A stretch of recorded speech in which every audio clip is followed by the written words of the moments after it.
Somos LICMA, la Liga del Conocimiento y Salud Mental.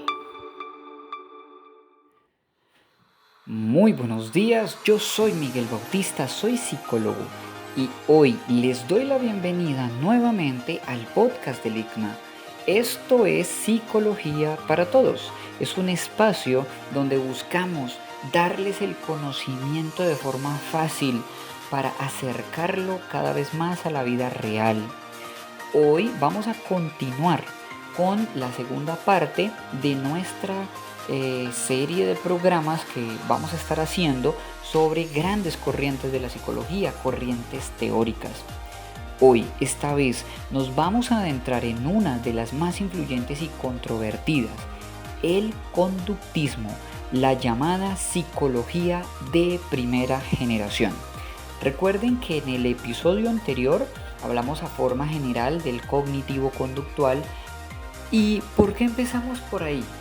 Porque de cierta forma nosotros hemos escuchado mucho más ese término de cognitivo-conductual. Así que quisimos empezar primero explicando algo sobre su historia, pero para poderla entender tenemos que hablar de otros conceptos, hablar de varios exponentes y hablar de dónde vino. Y claramente el conductismo estaba entre ellos, pero el conductismo necesita su propio capítulo para ser entendido. Muy bien, entonces el conductismo surge a inicios del siglo XX.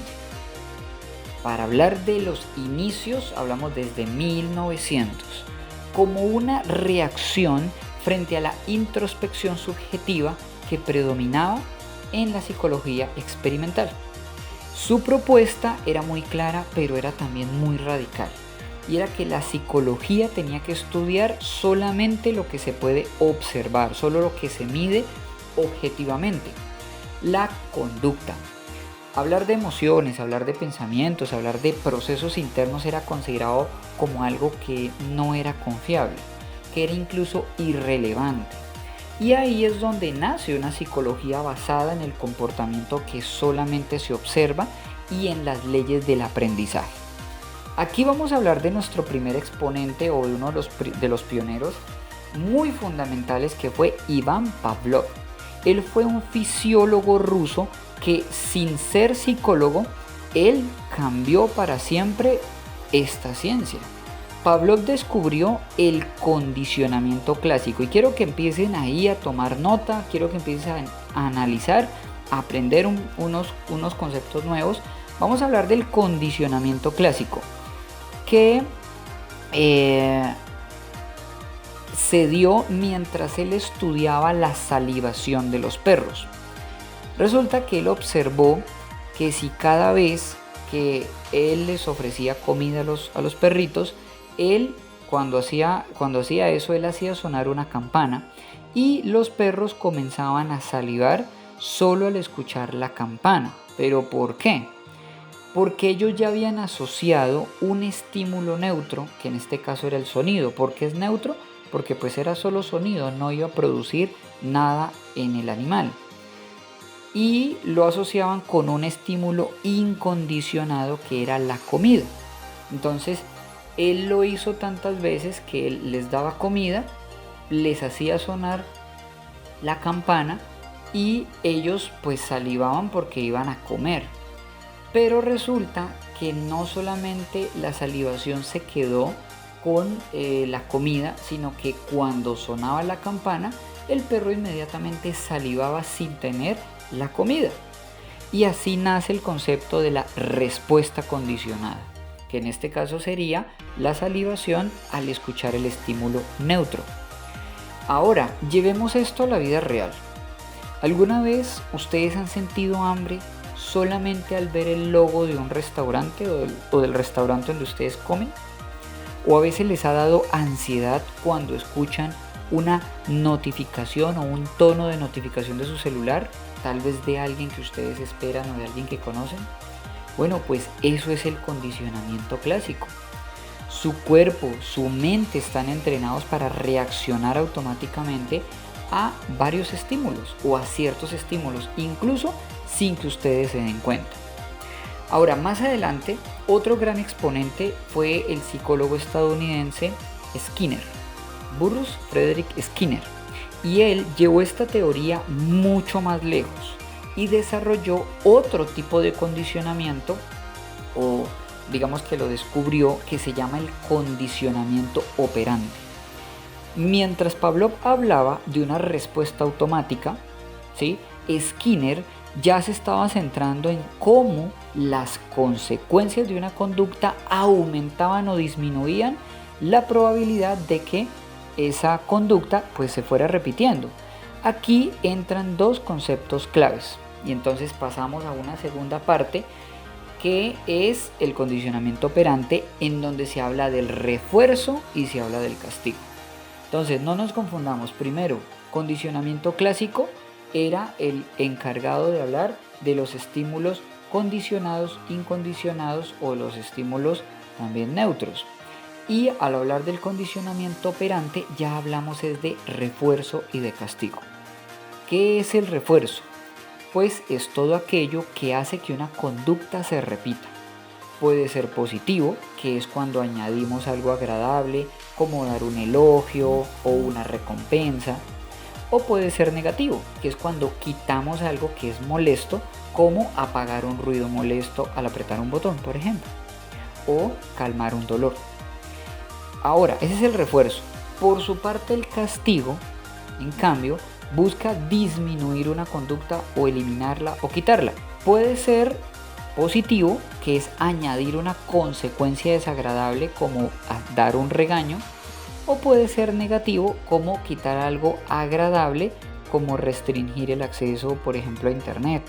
¿Sí? Es como quitar el celular, quitar un dulce, quitarle algo a una persona para castigarla. Entonces les voy a poner un ejemplo.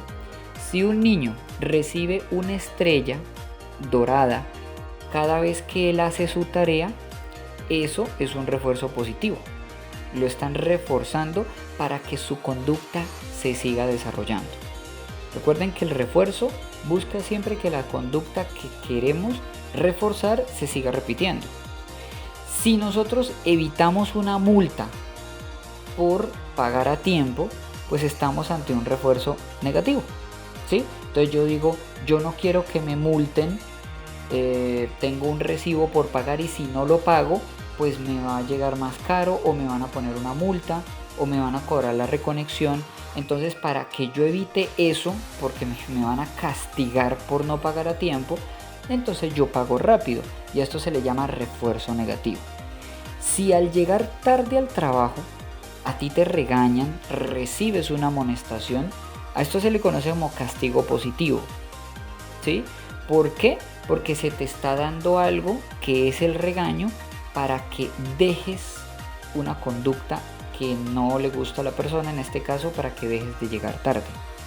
Y si a ti te quitan el celular por no colaborar en la casa, hablamos de un castigo negativo, que es simplemente retirar algo que le gusta a la persona para que deje de hacer algo que no tiene que hacer. En este caso no está colaborando, entonces necesitamos que deje de no colaborar y se ponga a colaborar. Estos principios no solamente se aplican en la crianza o en la escuela, aunque la terapia conductual es muy desarrollada en el ámbito educativo precisamente, o en ámbitos de aprendizaje, ¿no? Pues en la terapia psicológica conductista se utilizan programas de reforzamiento para cambiar hábitos, para aumentar conductas saludables o reducir respuestas disfuncionales. Por ejemplo, una persona que quiere dejar de fumar puede recibir pequeñas recompensas al cumplir días sin fumar, lo que refuerza su conducta deseada, que es dejar de fumar. Entonces la persona dice, si yo logro durar el primer mes sin fumar, me voy a regalar tal cosa, o me voy a dar un premio, o voy a tener la posibilidad de premiarme comiendo algo que me gusta, comprándome ropa, etc. El conductismo como tal pues fue la base de la llamada psicología de primera generación, que pues dio estructura, método y evidencia empírica a muchas intervenciones que hoy en día conocemos. Más adelante de esta corriente pues surgirían otras corrientes que ya empezaron a integrar otras teorías y otras cosas, como la cognitivo-conductual o las terapias de tercera generación o tercera ola que pues vamos a ver en los próximos episodios.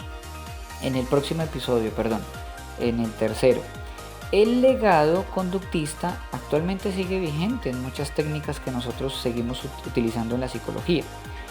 Incluso, no necesariamente hay que ser psicólogo para a veces hacer esto, nosotros ya lo hacemos porque lo hemos aprendido. Para quienes quieran profundizar más en este tema, hay libros en español que pueden ser de gran ayuda. Les recomiendo, por ejemplo, Conducta y Condicionamiento de Joseph Wolf, Principios de Conducta de Skinner, Modificación de Conducta de Martin y Peer. Además, pueden buscar también artículos académicos en portales como Redalic, en Cielo, en Dialnet, donde pues ahí vamos a encontrar estudios sobre el uso del condicionamiento en contextos educativos, clínicos y laborales. Esto ya es más un concepto o un componente de tipo académico. Ahora, como a nosotros nos encanta lo práctico, lo divertido también, o lo intentamos hacer al menos un poco más divertido, les voy a dar 5 tips para que ustedes apliquen el conductismo en su vida cotidiana. Primero, refuercen inmediatamente. Ustedes no esperen. Si alguien hace algo positivo, algo que a ustedes les gusta, háganselo entender, háganle reconocer o que se sienta reconocido al instante, porque ese refuerzo inmediato es más eficaz si la persona sigue haciendo lo que vio que le hizo acceder a ese premio que ustedes dieron o a ese refuerzo. Segundo, hagan visible los logros. Usen listas, gráficas, premios simples para dar un seguimiento a tus propios hábitos o a sus propios hábitos. El cerebro responde bien a los avances visibles. Entonces, ustedes pueden tener un cronograma, unas gráficas, unas listas o incluso unos premios de algo para que ustedes empiecen a adquirir nuevos hábitos y se refuercen. Tercero, reemplacen, no solamente eliminen. O sea, en otras palabras, en lugar de castigar una mala conducta, ofrezcan alternativas claras y deseables de lo que ustedes desean, de lo que ustedes quieren. Cuarto, observen patrones. Lleven un diario de conducta. Ustedes van a ver cómo ciertos estímulos empiezan a desencadenar respuestas que pueden ser modificadas. Pero si ustedes no las registran, no van a saber cuáles son o qué me puede a mí o a otra persona, si lo voy a hacer con mi hijo, con mis alumnos en casa, pues yo no voy a saber cómo voy a premiar una conducta o castigarla si no la he observado o registrado.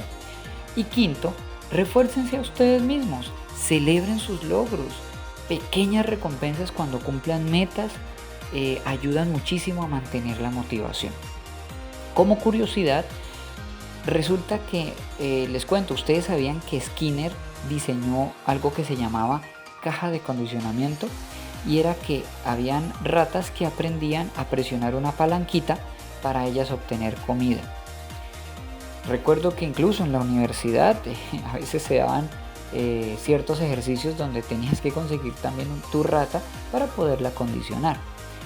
Algunos programas de aerolíneas y tarjetas de fidelización, no sé, me imagino que ustedes reconocerán o tendrán en cuenta cuando llegan a una aerolínea o cuando llegan no solo a una aerolínea sino a una empresa, a ustedes los premian, les dan una membresía, una fidelización, les dan puntos.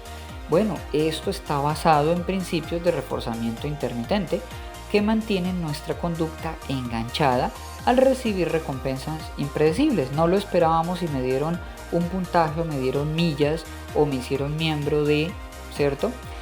Así de presente está el conductismo en la vida real.